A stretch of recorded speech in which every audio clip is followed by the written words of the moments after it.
Welcome to guys, आप सबका स्वागत है हमारे चैनल में। तो जैसा कि आपको पता है, मध्य प्रदेश वर्ग 2 की नोटिफिकेशन आने ही वाली है कुछ ही दिनों में। और क्योंकि कैलेंडर जारी हो चुका था, एक और हो चुका था, और उन्होंने साफ साफ उसमें बताया है नोटिफिकेशन में कि जुलाई में एग्जाम होंगे। तो अब आई थिंक अप्रैल भी आधा अप्रैल भी हो चुका है। आज 14-15 तारीख है। और फिर आपके अप्रैल मई जून 2 महीने बस बचे हैं, 2 या ढाई महीने बोल सकते हैं, आधा अप्रैल ये।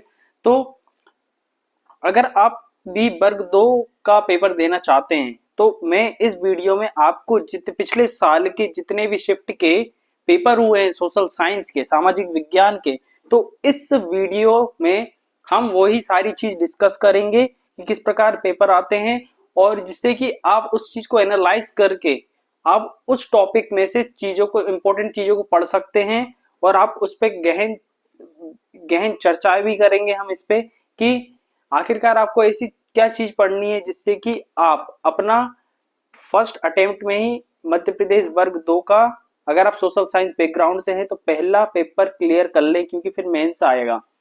तो चलिए हम विदाउट वेस्टिंग का टाइम हम शुरू करते हैं। पिछले साल के 10 मई 2023 के सेकंड शिफ्ट का पेपर देखेंगे, जो कि सोशल साइंस का था। तो आपको जैसे कि पता है, 150 नंबर का क्वेश्चन पेपर आता है।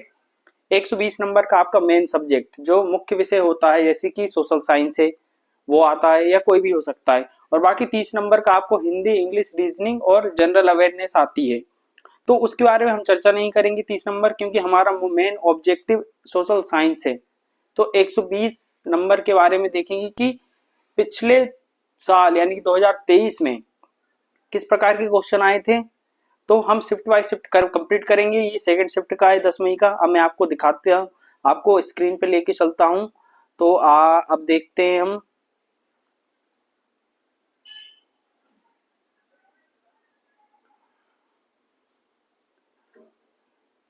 तो 10 मई 2023 का आप देख सकते हैं, ये प्रीवियस ईयर क्वेश्चन पेपर है। अब हम इसके बारे में आज डिस्कस करेंगे। तो सबसे पहले तो जो मैंने बताया कि 30 नंबर का आपको हिंदी, इंग्लिश, रीजनिंग और जनरल अवेयरनेस आता है, तो हम इसके बारे में चर्चा नहीं करेंगे, क्योंकि हमारा मेन मुख्य उद्देश्य ये हम सामाजिक विज्ञान से रिलेटेड सारी चीजों को कंप्लीट करेंगे। क्योंकि ये तो आप कर सकते हैं, बट सामाजिक विज्ञान में थोड़ा टाइम लगता है। तो चलिए हम सामाजिक विज्ञान से ही शुरू करते हैं। अब देखिए कि बहुत ही इम्पोर्टेंट सबसे इम्पोर्टेंट बात ये होती है कि आप किसी भी एग्जाम की तैयारी कर रहे हैं तो उसके प्रीवियस ईयर क्वेश्चन जरूर देखें। तो आज हम उसी को लेकर आए हैं, जिससे कि आप किसी भी एग्जाम की तैयारी कर रहे हो तो सोशल साइंस में तो बहुत इंपॉर्टेंट रहता है, जैसे मध्य प्रदेश वर्ग 2 में। चलिए हम देखते हैं। तो सबसे पहले, हाँ, ये सोशल साइंस का ही देखिए, कुछ मिक्स क्वेश्चन थे इसलिए मैं शुरू में लेके आ गया। अब ये सेकंड शिफ्ट का 2010 10 मई 2023 को हुआ था सेकंड शिफ्ट में, तो उसका पेपर है। तो सबसे पहला क्वेश्चन क्या है आप देख सकते हैं, ये एंशियंट, प्राचीन इतिहास में से आपको क्वेश्चन पूछा गया है। Which of the following period Bhagwanpura site belong to. तो इसमें आपको बताना भगवानपुरा स्थल निम्नलिखित में से किस काल का है। तो जैसे कि अब इसके आंसर भी दिए हैं, हम डायरेक्टली आंसर के बारे में चर्चा करेंगे जिससे कि आपका समय बच जाए। तो ये आप आंसर देख सकते हैं, करेक्ट आंसर इसका बी है। तो बी कौन सा है, पीरियड ऑफ ऋग्वेदा, नव ये ऋग्वेदा के काल का आपको ये भगवानपुरा नाम की जो जगह है, स्थल है, वो देखने को मिलेगा। तो ये आप देख सकते हैं कितने डीपली क्वेश्चन पूछ रहे हैं। अब ये नेक्स्ट क्वेश्चन क्या है, नेक्स्ट क्वेश्चन आपका ये देख सकते हैं, ये है कि which of the following is incorrect combination of terms use for profession in वैदिक पीरियड। तो वैदिक पीरियड में, वैदिक काल में जो अलग अलग प्रकार के व्यवसायों के लिए जो व्यवसाय जो लोग काम किया करते थे, तो उनमें इसमें आपको गलत संयोजन बताना है कि जो मैच है, कौन सा इनकरेक्ट कॉम्बिनेशन बताना है आपको जो गलत है। तो ऐसे क्वेश्चन भी आते हैं, जैसे कि पुलिस ऑफिसर, ग्रामीण, मैसेंजर, या आपका पालागला और सारथी, सूत, लेखाकर, अक्षबापा। तो इसका आंसर क्या है, इसका आंसर है पुलिस ऑफिसर। तो पुलिस ऑफिसर वो ग्रामीण नहीं होता था। तो ये वाले क्वेश्चन आप देख सकते हैं। Who brought the Mauryan empire to its highest time. अब सबसे अच्छा देखिए, ये मौर्यन काल से क्वेश्चन पूछ रहा है डायरेक्टली, सीधा सीधा। तो इसमें आपको बताना है मौर्य साम्राज्य को उसके सर्वोच्च काल में किसने पहुंचाया। तो जैसे कि चंद्रगुप्त ने तो स्टार्ट किया, तो चंद्रगुप्त के जो आचार्य थे कौटिल्य, जिनको चाणक्य भी बोलते हैं, उनकी मदद से ही धनानंद को धनानंद को हरा पाया था चंद्रगुप्त। और फिर मौर्य डायनेस्टी की शुरुआत होती है, मौर्य वंश की। तो इसका आंसर है अशोक। अशोक ने अशोक ने मौर्य साम्राज्य को उसके सर्वोच्च काल में पहुंचाया था। तो इसका आंसर है अशोक। तो देखिए आप, एंशिएंट हिस्ट्री से कितने सारे क्वेश्चन आए। ये थोड़ा मिसप्रिंट हो गया, तो हम नेक्स्ट इसके बारे में बात करेंगे। नेक्स्ट देख लेते हैं। अब आपको ये बताना है निम्नलिखित में से किस वेद में संगीतमय मंत्र है। यानी कि आपको वेद के बारे में पढ़ना पड़ेगा। प्राचीन इतिहास में जब हम ये पूरे पेपर, जितने भी शिफ्ट के पेपर हैं, उसको कंप्लीट करने के बाद मैं आपको एंशिएंट हिस्ट्री से रिलेटेड एमसीक्यू सारी चीज धीरे धीरे लेके आऊंगा, जिससे कि आप 2-3 महीने पहले तैयार हो सके। और फिर आप रिवीजन जब भी इसकी प्रैक्टिस करोगे, एमसीक्यू लगाओगे ऐसे, तो इजीली आपको क्वेश्चन बने। तो इसमें ये पूछा है कि जो वेदा है उसमें म्यूजिकल चेंट के बारे में बताना है कि किस वेद में कहा गया है। संगीतमय मंत्र तो आपको सामवेदा में देखने को मिलेगा। सामवेद में देखने को मिलेगा संगीतमय से, ये भी हम पढ़ेंगे। अब ये वाला थोड़ा बड़ा क्वेश्चन है, ये आपका बोल सकते मेडाइवल हिस्ट्री है, एंशिएंट और मेडाइवल, जब मेडाइवल पीरियड आता है उसके पहले। तो who was the name of Rashtrakuta king who defeat Gurjara Parihara to capture Malwa and defeat Chalukyas also to become the prominent power in Deccan. अब आपको ये बताना है कि उस राष्ट्रकूट राजा का नाम क्या था जिसने मालवा पर कब्जा करने के लिए गुर्जार परिहार को हराया और चालुक्य को भी हराकर दक्कन में प्रमुख शक्ति बन गया। तो आपको देखने को मिलेगा, ये है पहला आंसर दंती दुर्ग। दंती दुर्ग ने ही चालुक्यास और गुर्जार प्रतिहारा को हराया था। ये प्रतिहारा परिहारा ही बोल सकते हैं। तो इसका आंसर है दंती दुर्ग। आप देख सकते हैं कि सीधा सीधा क्वेश्चन आ रहे हैं। अब ये भी आपको मध्यकालीन इतिहास में से देखने को मिलेगा। What was the name of Turk officer who destroy Nalanda and Vikramshila. तो इसमें बता रहे कौन सा टर्क ऑफिसर था, यानी कि नालंदा और विक्रमशिला को नष्ट करने वाले तुर्क अधिकारी का नाम क्या था। तो उसका नाम क्या था, बख्तियार खिलजी। ये तो आपने सुना ही होगा, बख्तियार खिलजी ने ही नालंदा और विक्रमशिला यूनिवर्सिटी को डिस्ट्रॉय किया था। अब देखिए next question, who was the ruler of Gujarat when Mahmud Ghazni invade the Somnath temple. तो गुजरात का शासक कौन था जब महमूद गजनी ने सोमनाथ मंदिर पर आक्रमण किया था। जब सोमनाथ मंदिर पर आक्रमण किया था तो उस टाइम पे रूलर कौन था, आपको ये बताना, शासक कौन था। तो इसका आंसर भीमा है। इसका आंसर क्या है, भीमा। अब चलिए next, from which country Akbar borrow the idea of mansabdari system. ये बता रहे मनसबदारी सिस्टम अकबर ने किस कंट्री से लिया है। तो सेंट्रल एशिया तो बोले तो मध्य एशिया, जहां से कजाकिस्तान, तुर्कमेनिस्तान, अफगानिस्तान, ये सब कंट्रीज आती हैं। तो वहां से ही मनसबदारी सिस्टम लिया। देखिए कितना बेसिक क्वेश्चन पूछ रहे हैं, तो आपको थोड़ा डीपली भी पढ़ना पड़ेगा। आइए बताइए, who took away the peacock throne of Shahjahan. अब शाहजहां का मयूर सिंहासन किसने छीन लिया। मुगल एम्पायर से पूछ रहे हैं, मुगल वंश से पूछ रहे हैं, मुगल काल से। तो किसने छीन लिया था। तो इसका आंसर है नादिर शाह। नादिर शाह ने शाहजहां का, जो कि एक मुगल रूलर थे, मयूर सिंहासन छीन लिया था, पीकॉक थ्रोन ऑफ शाहजहां। चलिए नेक्स्ट देखते हैं। हाँ ये है, in which of the following highest salinity is found. ये बता रहे कि लवणता कहाँ पे देखने को मिलेगी, किस सागर में। तो इसका आंसर है मेडिटेरियन सी, भूमध्य सागर। और इनका कंपेयर करें तो अभी ज्योग्राफी से रिलेटेड क्वेश्चन है। तो which one of the following is the longest beach in India. ये पूछ रहे हैं इंडिया का सबसे बड़ा बीच कौन सा है। तो मरीना तट बोल सकते हैं, मरीना बीच भी बोल सकते हैं। ये जो कि चेन्नई में है, आपको सबसे बड़ा तट देखने को मिलेगा, सबसे बड़ा कोस्टल एरिया देखने को मिलेगा। और सबसे बड़ा बीच। तो आपको बड़ी चीज छोटी चीज ये भी पढ़ के जानी है जिससे कि आप क्वेश्चन को इजीली समझ सकें और इजीली आंसर दे सकें। और ये 2021 बस देखो 2023 में इसका पेपर हुआ था, तो ये करंट अफेयर से रिलेटेड क्वेश्चन था 2021-22 का, तो ये क्वेश्चन भी आ जाते हैं, तो इसको तो हम देखेंगे नहीं। अब जैसे असर्शन रीजन वाला आया, ये क्वेश्चन भी आपसे आपका रिलेटेड किससे है, ये क्वेश्चन भी आपका रिलेटेड है फिजिकल कैपिटल से, जैसे इकोनॉमी से। अगर हम इसको पढ़ेंगे तो अर्थशास्त्र से आपको क्वेश्चन दे दिया है।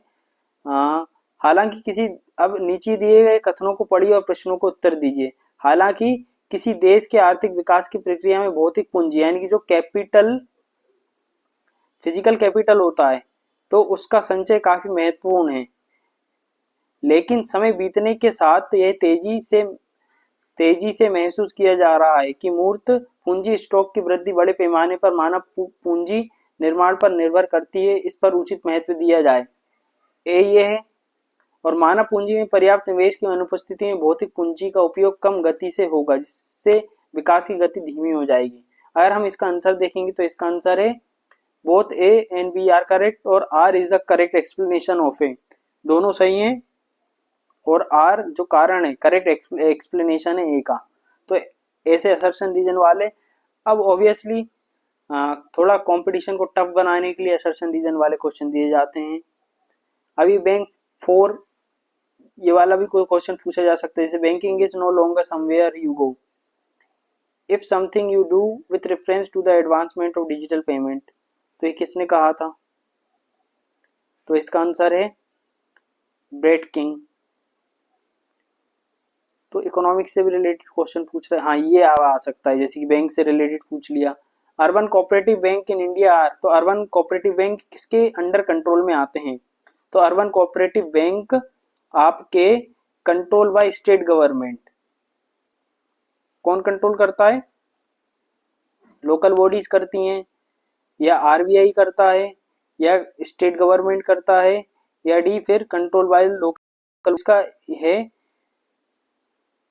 इसका करेक्ट आंसर बी है, स्थानीय बोर्डों द्वारा नियंत्रित, कंट्रोल बाय आरबीआई डायरेक्टली, ये तो बी है। तो कंट्रोल बाय लोकल बॉडीज, इसका आंसर करेक्ट आंसर बी है, सीधे आरबीआई द्वारा नियंत्रित, कंट्रोल बाय आरबीआई डायरेक्टली, स्थान तो सीधा आरबीआई द्वारा नियंत्रित किया जाता है अर्बन लोकल बैंक जितने भी। तो आरबीआई की, क्योंकि अब आरबीआई को 1934 के एक्ट से बनाया गया था, 1949 में उसको नेशनलाइज किया गया था, राष्ट्रीयकरण किया गया था, तो इसके कारण आरबीआई बैंकरों का बैंक भी कहा जाता है। तो आपको ये थोड़ा ध्यान रखना है। अब डिजिटल बैंकों पर एक चर्चा पत्र भारत के लिए लाइसेंसिंग और नियामक शासन पद्धति का प्रस्ताव किसने जारी किया, who has release a discussion paper on digital bank a proposal for licensing and regulatory regime for India. तो इसका आंसर क्या हो सकता है, इसका आंसर तो बताया नहीं है, वैसे तो इसका डिजिटल बैंक से रिलेटेड हो सकता है तो आरबीआई या फाइनेंस मिनिस्ट्री हो सकता है, तो इसका आंसर मैं देख के बता दूंगा। वैसे तो फाइनेंस मिनिस्टर और आरबीआई में थोड़ा है, अब बैंक से रिलेटेड जितना भी होता है तो आरबीआई संभालता है वैसे तो, क्योंकि वो बैंकरों का बैंक होता है, तो रिजर्व बैंक ऑफ इंडिया ही होगा इसका आंसर। और देख लेते हैं नेक्स्ट। तो ये जैसे कि मैंने बताया था आरबीआई को नेशनलाइज कब किया गया था, भारतीय रिजर्व बैंक का राष्ट्रीयकरण कब किया गया, देख ली बैंक से सबसे ज्यादा रिलेटेड क्वेश्चन आ रहा है, तो इसका आंसर है 1949, इसका आंसर है 1949। सी देखिए 1949 में इसका राष्ट्रीयकरण किया गया था, और किस एक्ट से बना था, तो आरबीआई एक्ट 1934 से बना था। तो which one of the following is not a payment bank operating in India, इसमें आपको बताना है निम्नलिखित में से कौन सा भारत में संचालित भुगतान बैंक नहीं है, तो Indian post payment bank, NSDL bank payment limited, Fino payment bank limited, Krishna बीमा समृद्धि बैंक लिमिटेड। तो इसका आंसर है कृष्णा बीमा समृद्धि बैंक लिमिटेड। ये तो हम पहली बार सुन रहे हैं, तो आपको बैंक से रिलेटेड सारे क्वेश्चन आ सकते हैं, तो आपको यही पढ़ के जाने हैं। अब इसमें ये देख लेते हैं हम, यद्यपि औरंगजेब की वास्तुकला में अधिक रुचि नहीं थी, निम्नलिखित में से किसका निर्माण उनके द्वारा नहीं किया गया, तो इसमें बताना है कि अब वास्तुकला में उसकी रुचि नहीं थी, तो इसमें बताना निर्माण नहीं किया गया किस चीज का, पर्ल मॉस्क्यू, बादशाही मॉस्क्यू, गोल गुम्बद, तो आपको ये बताना है। तो इसका आंसर ये गोल गुम्बद। गोल गुम्बद का इसने क्रिएट नहीं करवाया, इसने नहीं बनवाई। देखिए मेडाइवल में मुगल पीरियड से पूछ रहे हैं, मुगल काल से पूछ रहे हैं, तो आप देख सकते हैं, एनालाइज कर सकते हैं। अब और नेक्स्ट क्वेश्चन देख लेते तो which of the area cultivated tobacco during Mughal rule. Mughal rule से ज्यादा ही पूछ रहे हैं। मुगल शासन के दौरान किस क्षेत्र में तंबाकू की खेती की जाती थी। किस क्षेत्र में की जाती थी, इसका आंसर है बी, गुजरात। गुजरात में की जाती थी तंबाकू की खेती।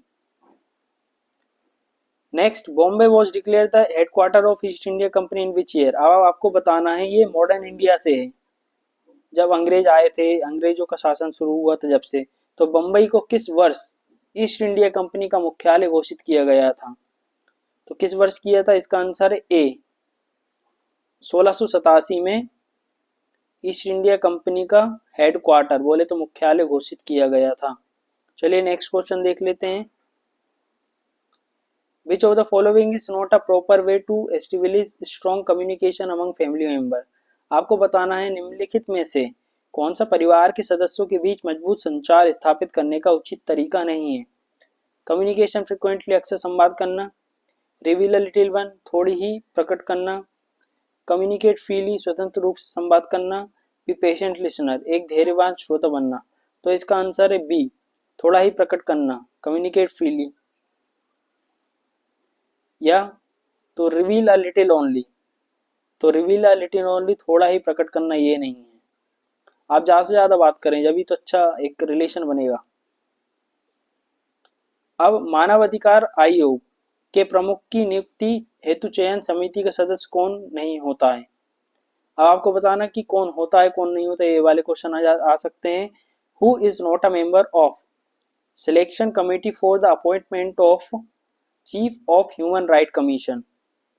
तो इसमें कौन नहीं होता, तो देखिए प्राइम मिनिस्टर होता है, अपोजिशन लीडर होता है, पक्षीय नेता, deputy chairman of council of state, या राज्यों की परिषद के उपाध्यक्ष होते हैं, और चीफ ऑफ आर्म फोर्स, जो आर्म फोर्स हैं, सशस्त्र बलों के प्रमुख नहीं होते हैं, बाकी ये सब सारे लोग होते हैं। तो आपको थोड़ा ये ध्यान रखना होगा। ह्यूमन राइट कमीशन के बारे में पढ़ना, जितनी भी ऑर्गेनाइजेशन है। अभी बता रहे मानवाधिकार आयोग का अध्यक्ष अपनी त्यागपत्र किस संबंधित को करता है, यानी कि किसको दे सकता है। तो इसका आंसर है प्रेसिडेंट, राष्ट्रपति। यह अपना त्यागपत्र राष्ट्रपति को ही देगा। अब which of the following was not a declaration of Geneva convention on child right. अब आपको बताने निम्नलिखित में से कौन सी बाल अधिकार पर जिनेवा सम्मेलन की घोषणा नहीं थी। कौन सी नहीं थी, hungry child should be fed, भूखे बच्चों को खाना खिलाना चाहिए, illiterate child should be school, निरक्षर बच्चों को स्कूल शिक्षा देनी चाहिए, erring child should be reclaim, गलती करने वाले बच्चों को पुनर्वास किया जाना चाहिए, homeless child should be shelter. तो इसका आंसर है B, illiterate child should be school, निरक्षर बच्चों को स्कूली शिक्षा देनी चाहिए।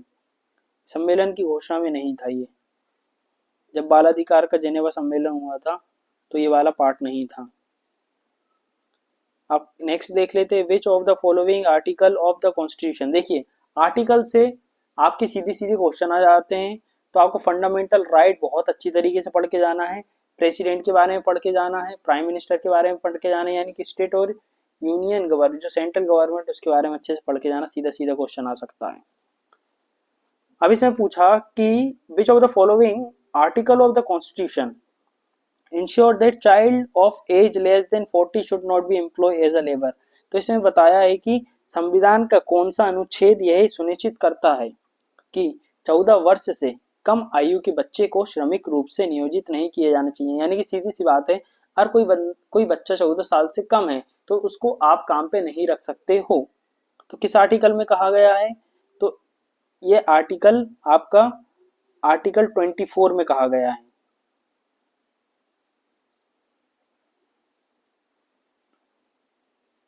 आर्टिकल 24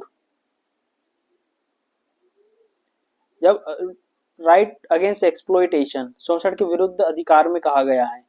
जब आप फंडामेंटल राइट पढ़ेंगे 23 से 24 तो उसमें पता चलेगा। तो इसका 24 अनुच्छेद आर्टिकल 24 में कहा गया है बच्चे से रिलेटेड। जब हम फंडामेंटल राइट पढ़ेंगे तो भी आपको वहां पे देखने को मिलेगा। एक और आर्टिकल का क्वेश्चन आ गया है, देखिए अनुच्छेद का, बच्चों से रिलेटेड ज्यादा पूछ रहे हैं क्योंकि आप एक शिक्षक बनने वाले हैं। तो which of the following article ensure education right of the children, इसमें से आपको बताना है ऐसा कौन सा अनुच्छेद है जो बच्चों को शिक्षा के अधिकार को सुनिश्चित करता है। आर्टिकल है सॉरी, तो आर्टिकल 21A, आर्टिकल 21A बच्चों को शिक्षा के अधिकार को सुनिश्चित करता है। जो बच्चे होते हैं उनको कंपलसरी एजुकेशन देना, आर्टिकल 21A। तो आपको आर्टिकल्स बच्चों से रिलेटेड करके जाने हैं। अब नेक्स्ट क्वेश्चन देख लेते हैं। तो which of the following is not a correct about model code of conduct device by election commission during the election. तो इसमें बताना है चुनाव आयोग द्वारा बनाए गए आदर्श आचार संहिता के बारे में निम्नलिखित में से कौन सा कथन सही नहीं है। तो कौन सा नहीं है, अब हम इतना बड़ा तो देखेंगे नहीं, बहुत टाइम लगेगा, तो हम डायरेक्टली इसका आंसर नहीं दिया है, इसमें तो मिस हो गया होगा। तो अब देख लेते हैं। Kerala state assembly election 1960 mark the debut of model code of conduct थे वो आया था सबसे पहले इसमें। चुनाव के दौरान चुनाव आयोग द्वारा बनाए गए आदर्श आचार संहिता के बारे में निम्नलिखित में से कौन सा कथन सही नहीं है। 1960 में केरल के राज्य विधानसभा चुनाव में आदर्श आचार संहिता की शुरुआत की। It is design after consulting the political party, इसे राजनीतिक दलों के परामर्श करने के बाद बनाया गया। कौन सा नहीं है आपको ये बताना। Political party are not consulted before preparing the model of code of conduct, आदर्श आचार संहिता तैयार करने से पहले राजनीतिक दलों से सलाह नहीं ली जाती है। यह 1979 में जो चुनाव आयोग ने सत्ता में पार्टी को विनियमित करने और चुनाव के समय अनुचित लाभ प्राप्त करने से रोकने का प्रावधान किया था। तो आई थिंक इसका सीधे सी हो सकता है। Political party are not consult before preparing the model code of conduct, उनसे परामर्श नहीं लिया जाता है। इसका और भी होगा तो बताऊंगा। नेक्स्ट चलिए देख लेते हैं। Which of the following is the correct understanding of power of election commission. तो इलेक्शन कमीशन ऑफ इंडिया की जो ECI election commission of India, उसके पावर के बारे में पूछ रहे हैं। डिस्क्वालिफिकेशन, जो मेंबर डिस्क्वालीफाई हो जाते हैं पार्लियामेंट में, तो उससे रिलेटेड। उम्मीदवारों की संसदों की अयोग्यता के मामले में भारत के चुनाव आयोग की शक्तियों की सही समझ निम्नलिखित में से कौन सी है। तो सही समझ क्या है। The opinion of commission of binding on the president, तो आयोग की राय राष्ट्रपति के लिए बाध्यकारी है, राष्ट्रपति को मानना ही पड़ेगा अगर उसने कुछ एक्शन लिया है तो जो इलेक्शन कमीशन ऑफ इंडिया है। अब ये असर्शन रीजन वाले भी क्वेश्चन आप देख सकते हैं। तो पहला क्या है, भारत के चुनाव आयोग ने 2009 में औपचारिक रूप से मतदाता शिक्षा और चुनावी भागीदारों को अपने चुनाव प्रावधान के एक अभिन्न अंग के रूप में अपनाया। कारण लोकतांत्रिक और चुनावी प्रक्रिया में मतदाताओं की भागीदारी किसी भी लोकतंत्र के सफल संचालन और स्वास्थ्य लोकतांत्रिक चुनाव का आधार है। देखो ये बी तो सही है। अब इसका आंसर सी, ए आर दोनों सही हैं, मगर जो आर है ए का सही व्याख्या है। सही व्याख्या नहीं, क्या सी है, हाँ नहीं, तो बोथ ए आर करेक्ट, ए और आर दोनों सही है, मगर जो आर है वो करेक्ट एक्सप्लेनेशन है, ए का सही व्याख्या है। तो दोनों सही है, सी इसका सी है। अब देखिए क्वेश्चन नंबर 45, इसमें थोड़ा छिप गया था। Which of the following institution of international cooperation in field of election had India as one of its founding member. तो आपको ये बताना है इसमें से कौन सा एक इंस्टीट्यूशन है जो इंटरनेशनल कोऑपरेशन है? तो इंडिया एक फाउंडिंग मेंबर है, किसका था? तो इसका है international institute of for democracy and electoral assistant. तो चुनाव से रिलेटेड पूछा गया है तो चुनाव से ही रिलेटेड होगा, तो IDA का फाउंडिंग मेंबर माना गया है। चलिए नेक्स्ट देख लेते हैं। Which of the following article of constitution provides for an election commission of India. तो आपको इसमें देख लिया अनुच्छेद आ जाते हैं, इलेक्शन कमीशन से आ गया, जो हमारा चुनाव आयोग है। आपको ये बताना भारत के चुनाव आयोग का प्रावधान है किस अनुच्छेद में? संविधान के 324। तो 324 आप देख सकते हैं, आंसर ये 324 से लेकर 329 में आपको इलेक्शन कमीशन के बारे में देखने को मिलेगा, जो चुनाव आयोग उसके बारे में। अब next, which of the following is not an objective of foreign policy of nation.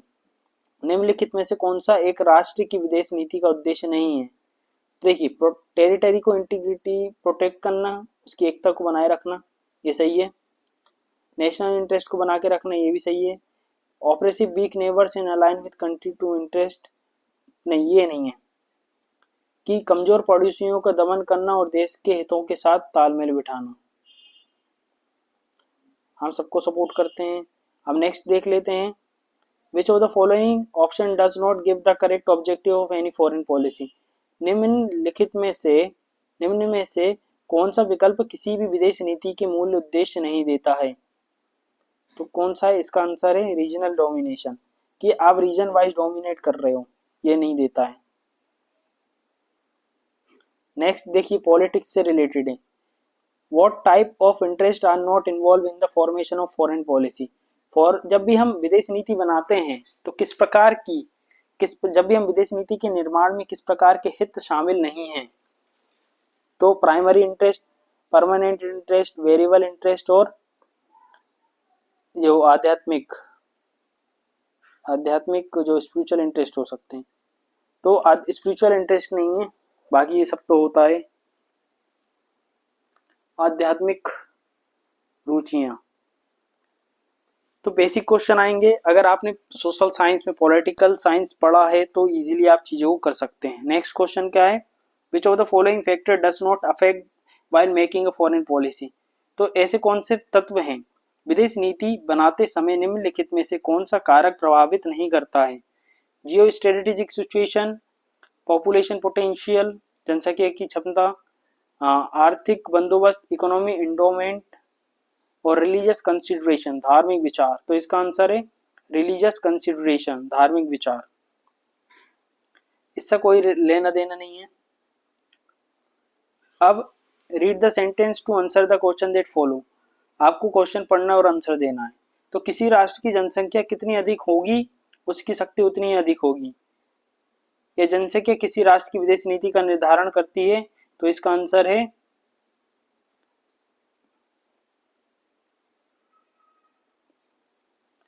हाँ, तो हम बोल सकते हैं both A R correct, but R correct explanation नहीं है का, दोनों सही है बट आर करेक्ट एक्सप्लेनेशन नहीं है। नहीं, R is a correct explanation of A नहीं है सही। जरूरी नहीं कि किसी राष्ट्र की जनसंख्या ज्यादा है और वो बहुत ही पावरफुल है, नहीं भी हो सकती है। तो ए है इसका आंसर। ए इसका आंसर ए नहीं, बी है B. A is not a correct but R is correct. A सही नहीं है, बी सही है। अब जैसे कि शीत युद्ध, ये कोल्ड वॉर से पूछ लिया था, जो 11th क्लास की एनसीईआरटी है 12th क्लास की, तो वहां से डायरेक्टली क्वेश्चन पूछ रहे हैं आपके पॉलिटिकल साइंस में से। तो चलिए हम देखते हैं। अब which of the following was not adopted by India as a change to its foreign policy after the session of cold war era. तो इसमें आपको बताना है शीत युद्ध काल की समाप्ति के बाद भारत ने अपनी विदेश नीति में परिवर्तन के रूप में निम्नलिखित में से किसे नहीं अपनाया। तो किसे नहीं अपनाया? लिबरलाइजेशन, जिसे उदारीकरण बोलते हैं, रिडक्शन ऑफ स्टेट कंट्रोल, राज्य के नियंत्रण में कमी, तो यही ये, और इनकरेजमेंट ऑफ फॉरेन इन्वेस्टमेंट को इनकरेज करो, तो ये तो अपनाया था। नेशनलिज्म, राष्ट्रवाद। तो राष्ट्रवाद को नहीं अपनाया था, क्योंकि हम नेशनलाइज तो पहले ही हो चुके थे। अब वाई डिड, नेक्स्ट क्वेश्चन देखिए, Y did India choose non alignment policy after independence. यह फॉरेन पॉलिसी से रिलेटेड क्वेश्चन है, भारत की नीति से। तो स्वतंत्रता के बाद भारत ने गुट निरपेक्षता नीति क्यों चुनी। अब गुट निरपेक्षता नीति इसलिए चुनी थी क्योंकि हम 1947 में आज़ाद हुए थे और भी देश थे आज़ाद हुए थे, तो ना तो हम रशिया का पार्ट बनना चाहते थे और ना तो हम यूएसए का, क्योंकि दोनों के साथ हमारे अच्छे संबंध थे। तो हमने सोचा कि हम मीडिएट रहेंगे, हम किसी के साथ नहीं जाएंगे, इसलिए गुट निरपेक्षता नीति को हमने अपनाया। तो इसका आंसर है ये, हम ये चाहते थे कि हमारी ग्रोथ हो, आर्म्स और वॉर्स को भी इकट्ठा करना था, क्योंकि हम आज़ाद हुए थे अंग्रेजों से, फिर हम उस झमेले में नहीं पड़ना चाहते थे। यह हथियार और युद्ध के बजाय विकास पर ध्यान केंद्रित करना चाहता था, इसलिए कि और नहीं लड़ना है। नेक्स्ट देख लेते हैं, which of the following major were taken by India toward of the threat by its neighbour for territorial conflict in first decade after independence.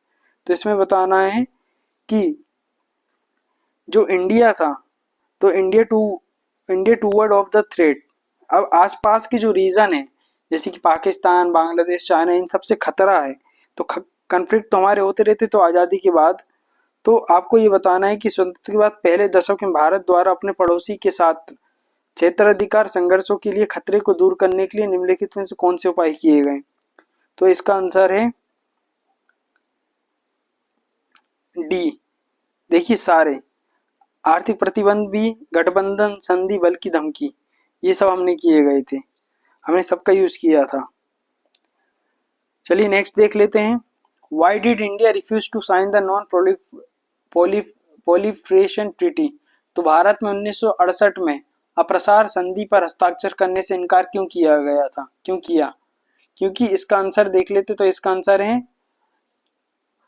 Pakistan had also not sign it, Pakistan ने भी इस पर हस्ताक्षर नहीं किए थे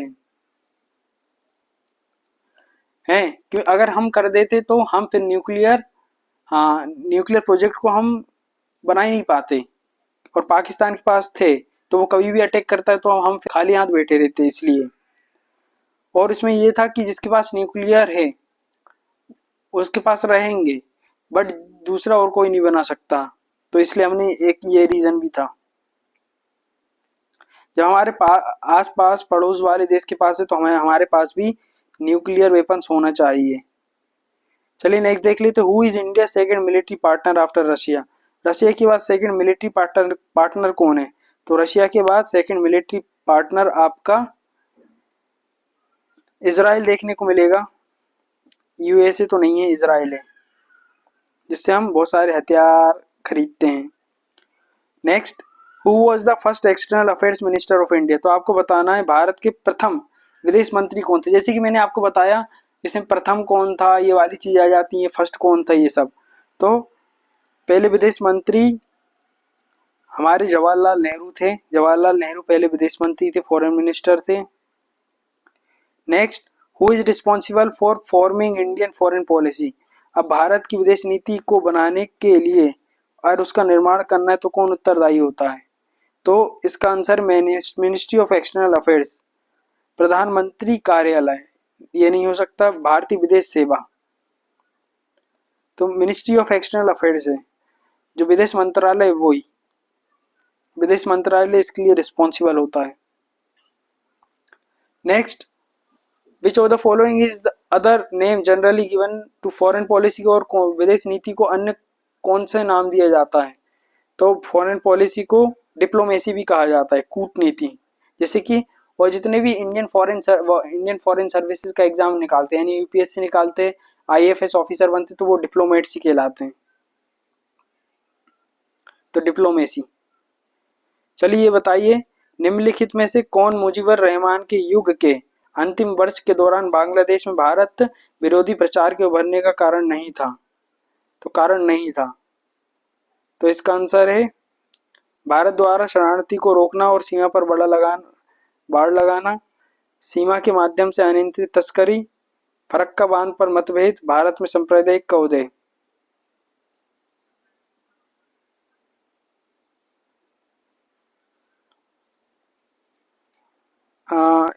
सीमा के माध्यम से अनियंत्रित तस्करी, ये हो सकता, ये नहीं था।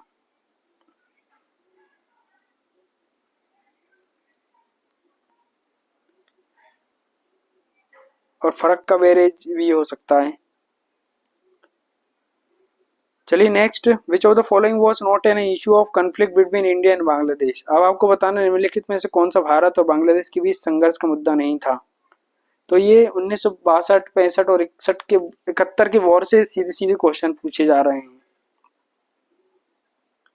इंडिया और बांग्लादेश के बीच में कॉन्फ्लिक्ट नहीं था, तो इसका आंसर है सी, भारत का पाकिस्तान विरोधी दृष्टिकोण। क्योंकि पाकिस्तान ने ही बांग्लादेश पे बहुत अत्याचार करे थे, जबकि उस टाइम पे तो बांग्लादेश नहीं बना था। 1971 में जब भारत ने मदद की थी बांग्लादेश को एक नया देश बनाने में। चलिए नेक्स्ट देख लेते हैं। Problem of Chakma refugee is related to which of the following neighbour of India. अब जो चकमा था, चकमा शरणार्थी की समस्या भारत के निम्नलिखित में से किस पड़ोसी देश से संबंधित है। तो इसका आंसर है बांग्लादेश। असर्शन और रीजन वाले फिर क्वेश्चन आ गए। आपको बताना है इंडिया एंड मालदीव है फ्रेंडली रिलेशन, क्या भारत और मालदीव के दोस्ती जैसे संबंध है, तो ये सही है। India and Maldives have consistently supported each other in the multilateral forum such as, तो ये भी सही है। A and R is correct and R is the correct explanation of A, तो इसका सी वाला आंसर एकदम सही है। अब next question, which of the following statement is incorrect about India Sri Lanka relation. आपको बताना इनमें से कौन सा कथन गलत है इंडिया और श्रीलंका के बारे में। तो इसका आंसर देखेंगे तो भारत ने 2022 में श्रीलंका को उसके वित्तीय संकट में मदद नहीं की थी, तो ये गलत है, हमने मदद की थी। चलिए next, what type of relation India have the Maldives over the years. तो भारत और मालदीव के साथ कैसे रिलेशन है, तनावपूर्ण, कॉर्डियल बोल सकते, पारस्परिक, अनस्टेबल, अस्थिर, तो इसका आंसर है कॉर्डियल।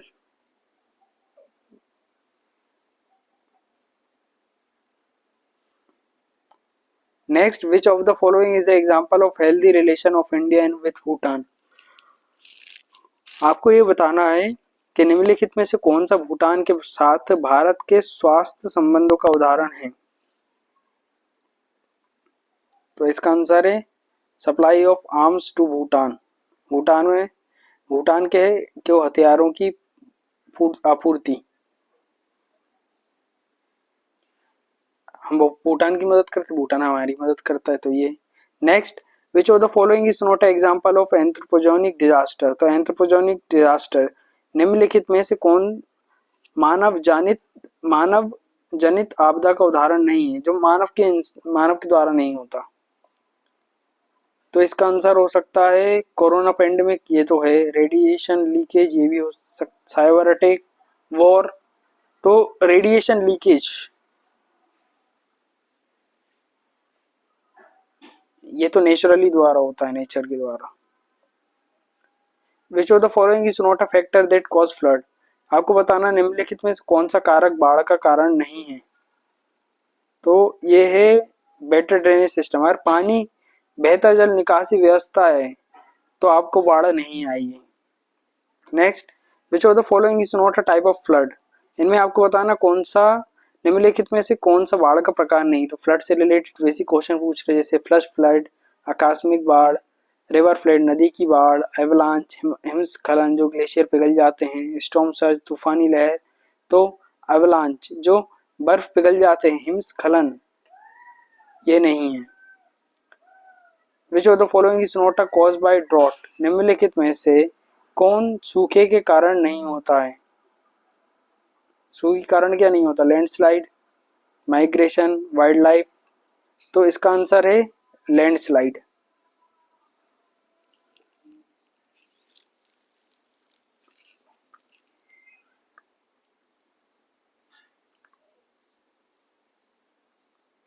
और भी चीज दी थी, ये मिसिंग है,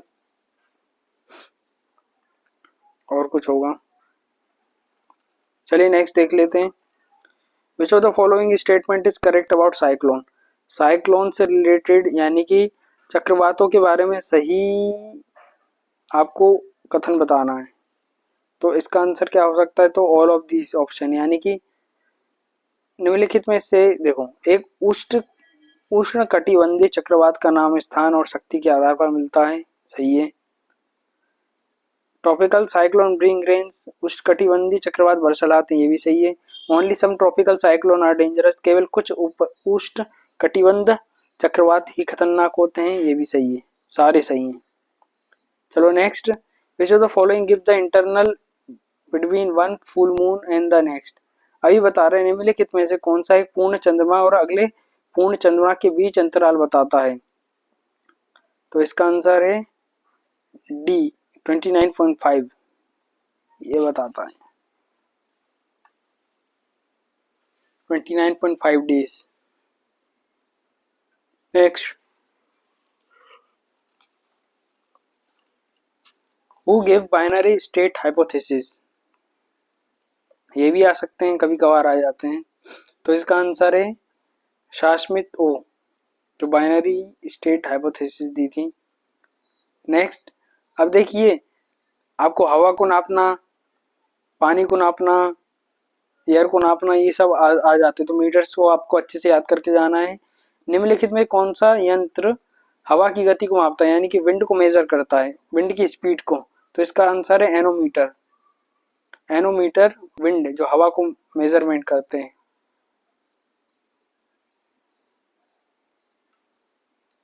अभी बादल से रिलेटेड पूछ रहे हैं, तो आपको बताना है निम्नलिखित में से किस बादल में क्या लिखे ऑल बनते हैं। तो इसका आंसर है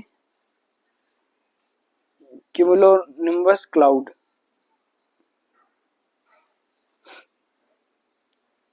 चलिए जब हम इसको डीपली पढ़ेंगे, जब आपको और अच्छे से समझ में आएगा। तो where is the widest continental shelf is found, सबसे चौड़ा महाद्वीप शेल्फ कहाँ पाया जाता है। तो इसका आंसर है आर्कटिक ओशन में। Next, which of the following is not a category of industrial waste, इसमें आपको बताना निम्न में से कौन औद्योगिक अपशिष्ट की श्रेणी नहीं है। तो कौन नहीं है, डी मानसिक वेस्ट, मेंटल वेस्ट, जो इंसानों में होती है।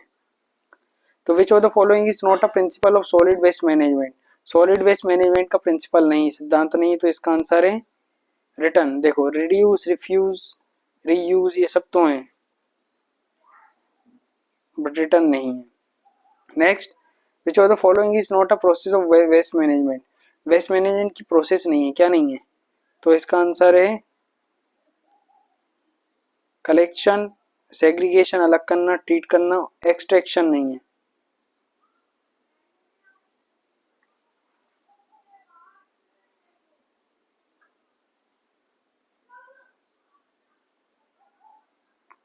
लीचिट क्या होता है, लीचिट क्या है। तो leachate, it is a water that has प्रीलोकेट परकोलेटेड थ्रू सीवेज, ये पानी है जो सीवेज के माध्यम से रिस गया है।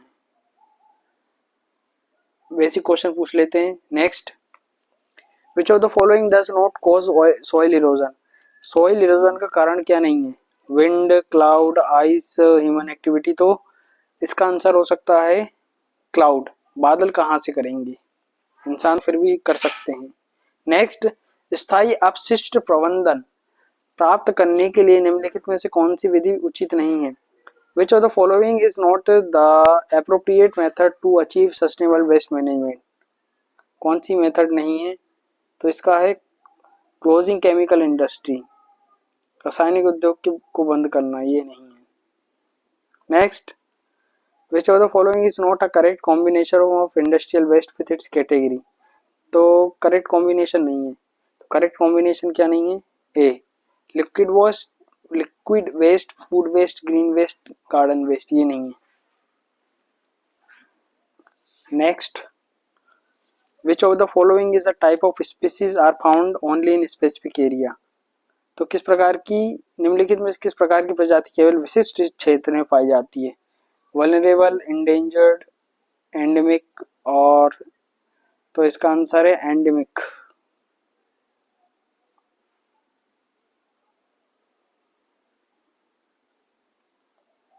नेक्स्ट, हिमाचल और अरुणाचल प्रदेश में आमतौर पर पाए जाने वाले निम्नलिखित में से कौन से पेड़ कैंसर के इलाज में उनके उपयोग के लिए अत्यधिक दोहन के कारण लगभग विलुप्त हो गए, एक्सटिंक्ट हो चुके हैं? तो इसका आंसर है सदाबहार, पाइन। पाइन पे पाइन नहीं, पहले तो है यूकेलिप्टस, फिर बी और सी याऊ। हाँ, सदाबहार, याऊ। Next 86, when was the Indian wildlife protection act implemented? तो आपको ये बताना है कि Indian wildlife protection act, ये 10th क्लास की सेकंड ज्योग्राफी का सेकंड चैप्टर है, वहां से है। वाइल्ड लाइफ प्रोटेक्शन एक्ट कहाँ कब इम्प्लीमेंट किया गया था? तो इसका आंसर है 1972। 1972 में वाइल्ड लाइफ प्रोटेक्शन एक्ट को इम्प्लीमेंट किया गया था। नेक्स्ट, भारत वन स्थिति, अब आपको फॉरेस्ट रिपोर्ट भी देख के जाना है। तो भारत वन स्थिति रिपोर्ट 2021 के अनुसार कौन सा राज्य वनावरण में वृद्धि दर्शाने वाला राज्य है? तो इसका आंसर है आंध्र प्रदेश। तो डेटा को भी आपको पढ़ के जाना है, बेसिक जो जो नया नई चीज आती हैं। नेक्स्ट, निम्नलिखित में से किस राज्य में स्थायी वनों के तहत सबसे बड़ा क्षेत्र है? तो इसका आंसर है ए, मध्य प्रदेश में स्थायी वन क्षेत्र में सबसे परमानेंट फॉरेस्ट में लार्जेस्ट एरिया देखने को मिलेगा, सबसे ज्यादा जंगल है। Next, for detection of which of the following एर्गेनोटोमेट्रिक मेथड इज यूज? निम्न में से किसका पता लगाने के लिए अर्जेंट्रोमेटिक विधि का उपयोग किया जाता है? तो इसका पूछ रहे क्लोराइड। नेक्स्ट, अब आपको ये बताना है, जो यूनाइटेड नेशन कॉन्फ्रेंस हुई थी एनवायरनमेंट पे, तो जिसको हम अर्थ समिट का नाम देते हैं, 1992 में हुई थी, तो किस सिटी में हुई थी? पर्यावरण पर्यावरण पर संयुक्त राष्ट्र सम्मेलन, जिस पृथ्वी शिखर सम्मेलन भी कहा जाता है, जिसे 1992 में किस शहर में आयोजित किया गया था? तो इसका आंसर है रियो डी जेनेरियो। तो रियो डी जेनेरियो, जो कि आपको ब्राजील में देखने को मिलेगा। Next, in which part of atmosphere the momentum, heat flux and moisture content are conserve? तो आपको बताना वायुमंडल के किस भाग में संवेग, ऊष्मा प्रवाह और नमी की मात्रा संरक्षित रहती है? तो इसका आंसर है troposphere.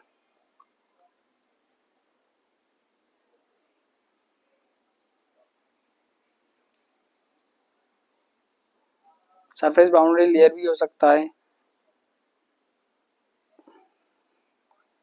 Next, which of the following is measure in hardness of water? तो वाटर की हार्डनेस निम्नलिखित में से किसे पानी की कठोरता में मापा जाता है? तो calcium, sum of calcium and magnesium concentration, calcium और मैग्नीशियम सांद्रता का योग को मेजर किया जाता है। 93, यानी क्वेश्चन, अब next question, which of the following term is used for the process of removal of top fertile soil by water? निम्न में से किस शब्द का उपयोग पानी द्वारा शीर्ष उपजाऊ मिट्टी को हटाने की प्रक्रिया के लिए किया जाता है? तो इसका आंसर है सॉइल इरोजन। टर्म बताना है, जहां से जो हम मिट्टी को हटाते हैं, पानी से हटा रहे हैं, उसको बोलते हैं सॉइल इरोजन। मृदा अपरदन पानी से भी होता है, हवा से भी होता है, और ह्यूमन एक्टिविटी से भी होता है। तो what is the name given to the loose and fragmental material on the moon surface? क्या बोलते हैं? रेजिलिथ मिट्टी।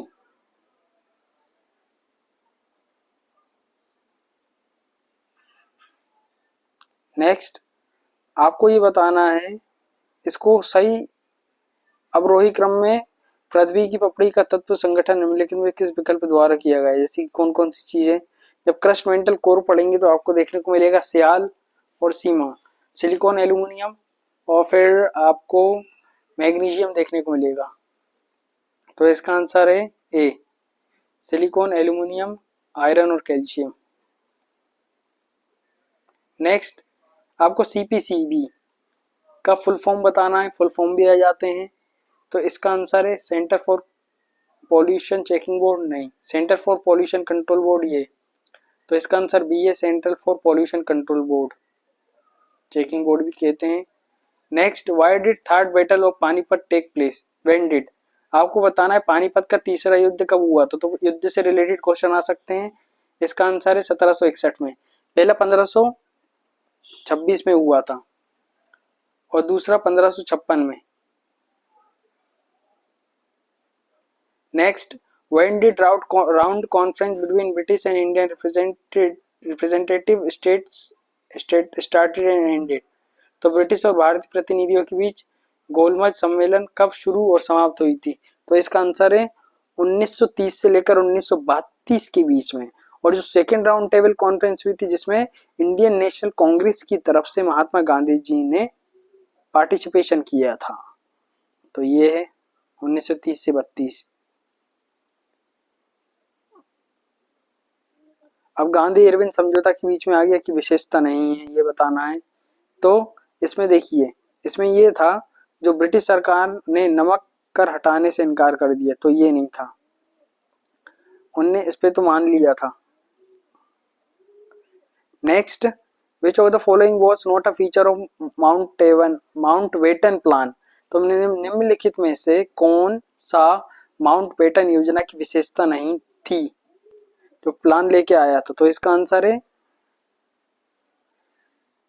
संविधान सभा द्वारा बनाया गया संविधान मुस्लिम क्षेत्रों पर भी लागू होगा, ये लेके नहीं आया था, आउट ऑफ सिलेबस था।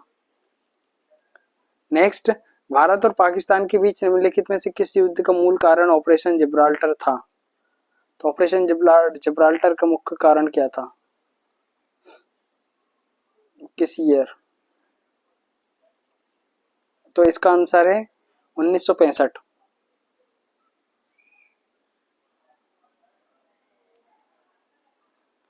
इंडो पाक war. Which of the following viceroy took first step to separate the local and central finance, निम्नलिखित में से किस वायसरॉय ने स्थानीय और केंद्रीय वित्त को अलग करने के लिए पहला कदम उठाया था। तो इसका आंसर है लॉर्ड माउंटबेटन। चलिए नेक्स्ट देखते हैं, एका मूवमेंट जो 1921 में चला था। ये आपकी 10वीं 9वीं और 10वीं से सबसे ज्यादा क्वेश्चन पूछे जा रहे हैं। तो ब्रिटिश सरकार के खिलाफ 1921 का एका आंदोलन जो एका मूवमेंट था, मूल रूप से निम्नलिखित में से किस समुदाय को संबंधित था। अब आपको बताना है किस समुदाय से रिलेटेड था, किस कम्युनिटी से रिलेटेड था। तो इसका आंसर है फार्मर, पीजेंट, किसान।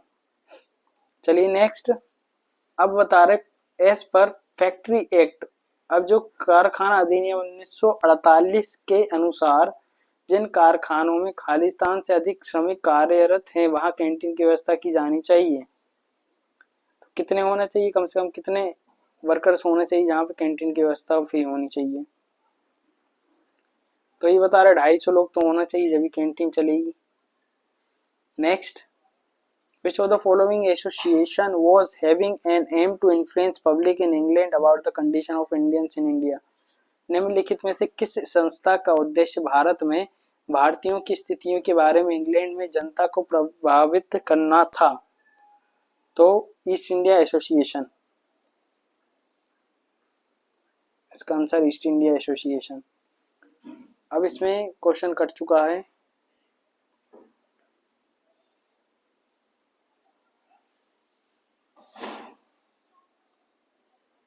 हाँ, इसमें ये पूछा है बांग्ला सॉन्ग के बारे में बताया, तो इसका नाम, इसका आंसर है रविन्द्रनाथ टैगोर।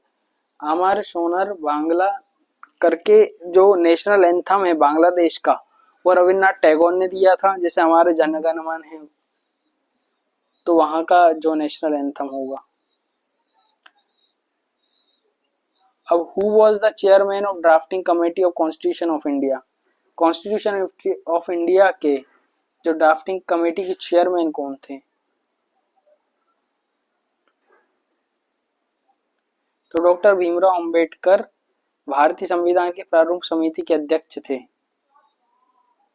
नेक्स्ट जो डीबीएसपी है, राज्य के नीति निदेशक सिद्धांत, directive principle belong to which part of the constitution of India. तो आपको पार्ट्स भी याद करके जाने होंगे, तो इसका पार्ट 4 है। कौन सा? पार्ट 4। पार्ट 3 में फंडामेंटल राइट है, पार्ट 2 में सिटीजन है, यूनियन टेरिटरीज पास फर्स्ट में है। भाग 4, इसका आंसर भाग 4 है, सी।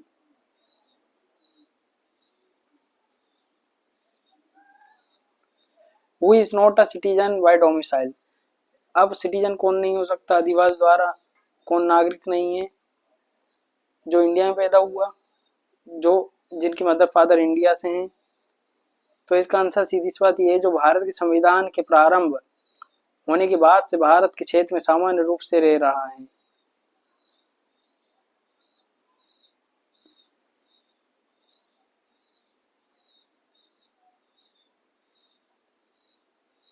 तो इसका आंसर ये है। The principle of collective responsibility has been incorporated in article. सामूहिक उत्तरदायित्व के सिद्धांत को किस अनुच्छेद में शामिल किया गया है? तो इसका आंसर है, इसका भी देख के बताऊंगा मैं, the principle of collective responsibility. इसका देखना पड़ेगा कौन सा है। Next, which one of the following is not an essential characteristics of federal constitution. निम्नलिखित में से कौन सा संघीय संविधान की आवश्यकता विशेषता नहीं है? तो कौन नहीं है? अगर हम इसका आंसर देखें तो सरकार का अध्यक्ष स्वरूप, प्रेसिडेंशियल फॉर्म ऑफ गवर्नमेंट नहीं है। Next, what is status of right to die in India. तो भारत में मरने के अधिकार का क्या क्या स्थिति है? ये आपका असंवैधानिक अधिकार है, अनकॉन्स्टिट्यूशनल राइट है। कोई किसी को मार थोड़ी ना सकता, सबको जीने का अधिकार है। अब आपको बिल से रिलेटेड बताना है। एन ऑर्डिनरी बिल इंट्रोड्यूस इन लोकसभा और राज्यसभा बिकम लॉ। क्या एक ऑर्डिनरी बिल लोकसभा राज्यसभा में आ सकता है और कानून बन सकता है अगर दोनों हाउस इसको पास कर दें और प्रेसिडेंट की एसेंट मिल जाए तो इसका आंसर यही है, अगर दोनों हाउस, दोनों जो सभाएं हैं उस बिल को पास कर दे और प्रेसिडेंट के सिग्नेचर हो जाते हैं तो वो जो ऑर्डिनरी बिल है वो लॉ बन सकता है, कानून बन सकता है। तो इसका आंसर ए सही है। Next, dispute between state in India come to the supreme court under. Bharat में राज्यों के बीच विवाद सर्वोच्च न्यायालय में किसके अधीन आता है? तो इसका आंसर है मूल अधिकार क्षेत्र, ओरिजिनल जुडिक्शन के अंदर में आता है। Next, high court authority to issue writ extend to. Writ जारी करने के लिए उच्च न्यायालय के अधिकार का विस्तार निम्न तक है। तो इसका आंसर है all of the given correct, सबके सभी विकल्प। स्टैट्यूटरी राइट, संवैधानिक अधिकार, कॉन्स्टिट्यूशनल राइट, मौलिक अधिकार, ये सब। Next, which of the following Delhi sultanate has been referred to by historian as a combination of opposite. निम्नलिखित दिल्ली सल्तनतों में किस इतिहासकार ने विरोध के संयोजन के रूप में संदर्भित किया है? तो इसका है सी, मोहम्मद बिन तुगलक, जो कि बेवकूफ राजा माना जाता है। Next, dash was capture by Shivaji who also amassed a substantial haul. तो खालिस्तान जो कि शिवाजी द्वारा कब्जा कर लिया गया था जहां पर्याप्त मात्रा में माल था। तो कौन सी चीज कहां पे कब्जा किया था? तो इसका ये हो सकता है कि सूरत वाला पार्ट, सूरत वाला पार्ट।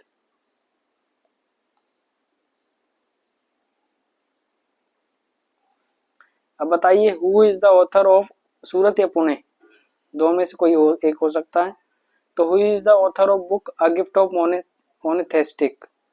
एक गिफ्ट टू मोनोथिस्ट पुस्तक के लेखक कौन है? मोनोथिस्ट। तो इसका आंसर है Raja Ram Mohan Roy. Next, which of the following reformer found the Satyashodhak Samaj. तो सत्यशोधक समाज के की स्थापना किसने की थी, आपको ये बताना है। तो सत्यशोधक समाज की स्थापना ज्योतिराव फुले ने की थी। ज्योतिराव फुले ने सत्यशोधक समाज की स्थापना की थी। नेक्स्ट आपको बताना सब्सिडी अलायंस कब स्थापित किया गया था। सहायक गठबंधन किसके द्वारा स्थापित किया गया था। तो इसका आंसर है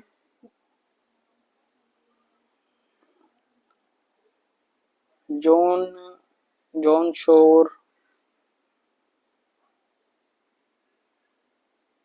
कॉर्नवालिस भी हो सकता है, और उस टाइम पे लॉर्ड कैनिंग आई थिंक ये था, देखना पड़ेगा इसका।